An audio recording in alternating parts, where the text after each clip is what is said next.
Hello everyone, welcome to our today's topic. अपने पिछले lectures में हमने आई के स्ट्रक्चर को डिटेल्स में देखा। आज हम आई डिफेक्ट्स को देखने वाले हैं। Some common eye defects are myopia, hypermetropia, presbyopia, astigmatism, cataract and night blindness. Now let's move toward one by one. सबसे पहला है मायोपिया। मायोपिया को नियर साइटेडनेस और शॉर्ट साइटेडनेस भी बोलते हैं। इस डिफेक्ट में क्या होगा? इस डिफेक्ट में जो लाइट है वो फ्रंट में फोकस होगा rather than on retina. Retina के ऊपर ना फोकस होते हुए उसके सामने के साइड पर फोकस हो जाता है। इसी से क्या होगा? इसी से जो दूर की इमेजेस रहेगी ये ब्लर होंगी। ब्लर होना मतलब मिक्स होना, इमेज प्रॉपरली फॉर्म नहीं होना, लेकिन नियर की इमेजेस क्लियर दिखाई देगी। Next to that is hypermetropia और प्रेसबायोपिया। ये दोनों भी डिफेक्ट को हम यहाँ पर शॉर्ट साइटेडनेस किसको बोले हैं? नंबर 1 को। इन दोनों को भी हम बोलने वाले हैं फार साइटेडनेस और लॉन्ग साइटेडनेस। अब ये जो डिफेक्ट है, इस डिफेक्ट में क्या होगा और ये दो फिर हमने नाम क्यों लिखे? इस डिफेक्ट में क्या होगा? जो इमेज यहाँ पर बनने वाली है यानी जो लाइट फोकस होगा वो रेटिना के बिहाइंड यानी बैक में जो है फोकस हो जाता है। उस वजह से क्या होगा? जो भी नियर बाय इमेजेस यहाँ फॉर्म होने वाली है ये ब्लर होगी, लेकिन जो डिस्टेंट इमेजेस रहेगी वो क्लियर दिखाई देगी। अब इन दोनों डिफेक्ट में क्या डिफरेंस है? क्या होता है? जो प्रेसबायोपिया है इसमें ये ओल्ड एज डिफेक्ट है। जैसे जैसे एज प्रोग्रेस होती है लेंस की इलास्टिसिटी लॉस होती है। इस लेंस की इलास्टिसिटी के लॉस होने की वजह से ये डिफेक्ट होता है जिसको हम बोलते हैं प्रेसबायोपिया। दोनों को हम कॉमन में क्या बोल रहे हैं? फार साइटेडनेस और लॉन्ग साइटेडनेस। क्लियर है point? Now next to that is astigmatism. Now what is astigmatism? अब ये डिफेक्ट क्या होगा? जो इमेजेस होगी वो कुछ सामने और कुछ बिहाइंड यानी कुछ in front of retina and कुछ ऑन बैक ऑफ रेटिना, इस तरह इमेजेस फॉर्म होती है। अब इस तरह का डिफेक्ट में एक्चुअल रीजन क्या है? Nothing but irregularity in curvature of lens. Lens के कर्वेचर में इरेगुलरिटी होने की वजह से ये डिफेक्ट यहाँ पर होता है। अब इन चारों डिफेक्ट को अगर हम करेक्ट करना चाहे तो यूज ऑफ एप्रोप्रिएट लेंस, सही तरीके की लेंस यूज की जा सकती है। लेंस में कॉनकेव, कॉन्वेक्स, सिलेंड्रिकल अलग अलग लेंस होते हैं जिनका यूज कर कर डिपेंड ऑन डिफेक्ट, डिफेक्ट कौन सा है उस हिसाब से लेंस का यूज करते हुए हम इनको करेक्ट कर सकते हैं। Next to that is cataract. Cataract को हम सफेद मोतिया, मोतिया बिंदु इस तरह से अपने लैंग्वेज में बोलते हैं। नाउ कैटरैक्ट जो है इसका क्या रहेगा correction? Removing the defective lens by normal. Extraction करना है कैटरैक्ट का और उसके बाद उस डिफेक्टिव लेंस को नॉर्मल लेंस से रिप्लेस कर देना है। ये हो गया इसका करेक्टिव मेजर। अब लास्ट है नाइट ब्लाइंडनेस। नाइट ब्लाइंडनेस नाम से ही हम समझ गए ये किस तरह का डिफेक्ट होगा। इसमें लाइट लो जो इंटेंसिटी का लाइट रहेगा इसमें eye will be unable to adapt to low light intensities. Okay, तो ये जो डिफेक्ट रहेगा ये डिफेक्ट अलग अलग जो है इसके कॉज होते हैं। कभी कभी ये विटामिन ए डिफिशियंसी से होता है, साथ साथ में ये अलग अलग डिसीजेस में एसोसिएटेड रहता है। तो इसका कॉज क्या है उस हिसाब से उसका करेक्टिव मेजर रहेगा। क्लियर है? हमने देखा आई डिफेक्ट्स, उसमें हमने myopia, hypermetropia, presbyopia, astigmatism, cataract and night blindness इन डिफेक्ट्स को देखा। Now moving to our last part of our series that is nothing but हमने जो आई के स्ट्रक्चर को देखा। अब इसके हम लास्ट पार्ट पे यानी function of different parts of eye को देखने वाले हैं। सबसे पहले हम आई को जब देखते हैं तो आई का जो बाहरी प्रोटेक्टिव कोट है उसको हम बोलते हैं sclera. Sclera is the protective coat of eyeball which protects the eye ball. ये क्या करता है? आई बॉल को प्रोटेक्ट करने का काम करता है। नेक्स्ट टू दैट अगर हम यहाँ प्यूपिल की बात करें तो प्यूपिल क्या करता है, प्यूपिल जो है लाइट को अंदर एंट्री देने के लिए रिस्पॉन्सिबल होता है। Clear. Next to that is iris. अगला कौन है, आइरिस। आइरिस की जो यहाँ पर मसल रहेगी ये क्या करती है, ये प्यूपिल के साइज को कंट्रोल करती है और इंटेंसिटी, लाइट की इंटेंसिटी ज्यादा है कम है उस हिसाब से प्यूपिल की जो साइज होगी इसको कंट्रोल किया जाएगा और लाइट को अंदर फोकस किया जाएगा। ये हो गया आइरिस का काम। साथ साथ में हमको पता है आइरिस आई को कलर देने के लिए भी यहाँ रिस्पॉन्सिबल होता है। नेक्स्ट टू दैट अगला है हिस्सा, that is the transparent layer which covers the anterior portion of sclera known as conjunctiva. Conjunctiva क्या करेगा, कंजक्टिवा इम्यूनोलॉजिकल सर्विलेंस का काम करता है।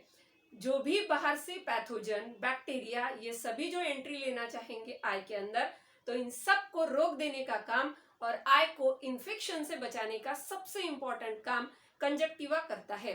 साथ साथ में यहाँ पर आई को प्रोटेक्शन और लुब्रिकेशन देने का भी काम ये करता है। Next to that is cornea. अगला जो हिस्सा है वो है कॉर्निया। कॉर्निया क्या करेगा, कॉर्निया आई को प्रोटेक्ट भी करेगा और लाइट को फोकस भी करेगा। उसके बाद अगला हिस्सा है ह्यूमर। ह्यूमर यानी fluid. Two types of humour will be present in I, anterior chamber और पोस्टीरियर चेंबर।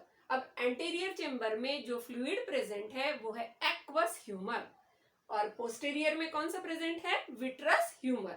अब एक्वस ह्यूमर की अगर हम बात करें तो एक्वस ह्यूमर कॉर्निया को नरिश करता है, वाइटल न्यूट्रिएंट्स प्रोवाइड करता है, साथ साथ में वेस्ट को रिमूव करने का भी काम करता है। ये प्रोटेक्शन, नरिशमेंट और रिमूवल ऑफ वेस्ट, बहुत सारे काम ये करता है। क्या है ये एक्वस ह्यूमर। कहां से सिक्रीट होगा, it will be secreted from the epithelial of ciliary body. Okay, यहां से। Now next to that is जो अंदर का हिस्सा है जिसको हमने बोला है विट्रस चेंबर, जिसके अंदर vitreous humour, jelly like fluid substance which is present known as vitreous humour. अब ये जो विट्रस ह्यूमर है ये क्या करता है, ये इंट्रा ऑक्यूलर प्रेशर को मेंटेन करता है। आई के अंदर का जो ये इंट्रा ऑक्यूलर प्रेशर है इसको मेंटेन करेगा, आई बॉल के शेप को मेंटेन करेगा, साथ साथ में यहाँ पर जितने भी इंटीरियर पार्ट्स प्रेजेंट है इन सभी को अपने पोजीशंस पर होल्ड करने के लिए ये हेल्प करता है। और नो डाउट लाइट फोकस करने में ये सभी को क्या करते हैं, ये लाइट फोकसिंग करने में मदद करते हैं। हमने देखा ये कॉर्निया, लेंस, जो हमारी ये पूरा चेंबर, एक्वस चेंबर जो है, विट्रस चेंबर है, ये सभी क्या है, ये छोटे छोटे लेंसेस की तरह काम करते हैं। इनको हमने फोकसिंग पार्ट बोला है। तो इनका मेन फंक्शन क्या हो गया, साथ साथ में लाइट को फोकस करना है। क्लियर है। अगर हम अब ऑप्टिक नर्व की बात करें, ऑप्टिक नर्व जो है जो पोस्टेरियर साइड से आई को लीव करती है। ये आई का क्या हुआ, एंटीरियर साइड, ये हुआ posterior side. It leave the I ball through posterior side. क्या होगा, see eyes are nothing but eyes are organs of visual system. Eyes ये विजुअल सिस्टम की क्या है, ऑर्गन है। इनको लीव करते हुए ये ऑप्टिक नर्व क्या करती, मेन फंक्शन क्या है, जो लाइट यहाँ पर इंसिडेंट हुआ है रेटिना पर, फिर electrochemical, see light will be incident on retina, फिर क्या होगा, जो रॉड्स और कोन है ये स्टिमुलेट होंगे और इलेक्ट्रोकेमिकल नर्व इंपल्स यहाँ से कैरी होगा। इस नर्व इंपल्स को यहाँ से ऑप्टिक नर्व ले जाने का काम करेगी फ्रॉम आई टू ब्रेन। क्या करेगी, आई से ब्रेन के विजुअल हिस्से में ले जाएगी। ब्रेन का विजुअल हिस्सा कहाँ रहेगा, जो ब्रेन का सेरिब्रम है उसके ऑसिपिटल लोब में ब्रेन का विजुअल हिस्सा है और वहीं पर ये ले जाने का काम करते हैं। और वहां क्या होगा, इमेज को इंटरप्रेट किया जाएगा और रिकॉग्नाइज कर लिया जाएगा और इस तरह से इमेज जो है वहां पर रिकॉग्नाइज कर लेती जाती है। इमेज स्मॉल होती है और इन्वर्टेड होती है जब रेटिना पर बनती है, लेकिन हम सही तरीके से उसको इंटरप्रेट करते हैं। क्यों, because it is process in brain. Brain में प्रोसेसिंग होने की वजह से हम उसका सही इंटरप्रिटेशन करते हैं। हमको ऑब्जेक्ट्स इन्वर्टेड नहीं दिखाई देते, हमको वो सीधे दिखाई देते हैं। क्लियर है point about various parts of I and their function. Now let's recap, हमने लेक्चर्स में किस तरह से पढ़ा। अपने लेक्चर में हमने आई को सबसे पहले उसके प्रोटेक्टिव कवरिंग्स के साथ देखा। आई जो है किस तरह सॉकेट में रखी हुई है, जो ऑर्बिट ऑफ स्कल है उसमें ये रखी हुई है। इनकी पोजीशन शेप को हमने देखा। फिर हमने देखा आईज को अलग अलग प्रोटेक्शन दिए हुए हैं, eyebrows, eyelid, eye lashes, tier glands etcetera. इसी के बाद फिर हमने देखा कि आई जो है वो 3 कोट्स से यहाँ पर सराउंड की है, जिसको हमने बोला आईबॉल कोट्स। आईबॉल कोट में हमने सबसे पहले स्क्लेरा को डिटेल में देखा, फिर हमने कोरॉइड्स को डिटेल में देखा।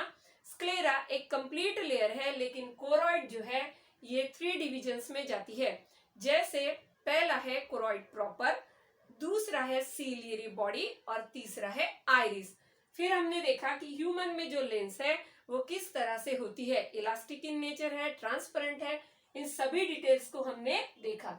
नेक्स्ट टू दैट फिर हमने ये देखा कि जो अगला इनर मोस्ट डेलिकेट कोट है आई का, जिसके अंदर फोटो रिसेप्टर्स प्रेजेंट है। ये फोटो रिसेप्टर्स के अंदर फोटो सेंसिटिव पिगमेंट्स प्रेजेंट है। ये क्या है, ये प्रोटीन इन नेचर है। और ये क्या करती है, ये फोटो सेंसिटिव पिगमेंट्स जो यहाँ पर है, जैसे ही लाइट यहाँ पर फॉल हुआ ये स्टिमुलेट हो जाती है, और स्टिमुलेट होते ही इम्पल्स कैरी किया जाएगा, और इस इम्पल्स को कहाँ दे दिया जाएगा, through optic nerve in brain. और ब्रेन में देते ही वहां इमेज का इंटरप्रिटेशन हो जाएगा और हम किसी भी चीज को रिकॉग्नाइज कर लेंगे।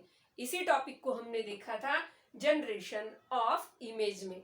हमने देखा वर्किंग किस तरह है आई का, ये फोटोग्राफिक कैमरा की तरह है। जैसा कैमरा काम करता है वैसे ही हमारी आई होती है, focusing part and receiving part. और आइरिस क्या है, ये डायफ्राम की तरह काम करता है। लाइट के इंटेंसिटी के हिसाब से ये यहाँ पर जो है चेंजेस करता है, किसमें, प्यूपिल के साइज में। फिर हमने देखा कि accommodation power of lens, lens के अंदर जो है इस तरह का अकोमोडेशन पावर होने की वजह से ही फार ऑब्जेक्ट्स, नियर ऑब्जेक्ट्स सभी को प्रॉपरली उनके लेंथ के हिसाब से एडजस्ट कर कर, फोकस कर कर इमेज को बनाया जाता है। फिर जो इमेज फॉर्म होगी वो इन्वर्टेड है, स्मॉल है, फिर भी ब्रेन में रिकॉग्नाइजेशन होने की वजह से ही वो हम प्रॉपरली इंटरप्रीट कर लेते हैं। क्लियर। नेक्स्ट टू दैट हमने देखा कि आई डिफेक्ट्स कौन कौन से है और किस तरह से उनको करेक्ट किया जाता है। लास्ट हमने देखा various parts of I and their individual function, उनके अलग अलग फंक्शंस को उन पार्ट्स के साथ हमने देखा।